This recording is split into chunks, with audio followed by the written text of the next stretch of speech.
Praise the lord. ఈరోజు దేవుని వాగ్దానము, అయితే యాకోబు నిన్ను సృజించిన వాడగు యెహోవా, ఇశ్రాయేలు నిన్ను నిర్మించిన వాడు ఇలాగూ చెప్పుచున్నాడు, నేను నిన్ను విమోచించి ఉన్నాను, భయపడకుము, పేరు పెట్టి నిన్ను పిలిచి ఉన్నాను, నీవు నా సొత్తు. యెషయా గ్రంథము 43వ అధ్యాయము 1వ వచనము. ప్రియులారా, ఇస్సాకు కుమారుడైన యాకోబుతో దేవుడు ఇలాగూ చెప్పుచున్నాడు, నేను నిన్ను విమోచించి ఉన్నాను అని మాట్లాడుచున్నాడు. అవును ప్రియులారా, మనం పాపం చేతను అపరాధముల చేతను చచ్చిన వారమై ఉండగా ఆయన మనలను క్రీస్తుతో కూడా బ్రతికించెను.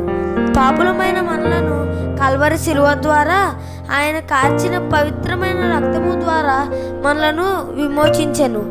ఆయన కుమారుడైన యేసు రక్తము ప్రతి పాపము నుండి పవిత్రులుగా చేయును.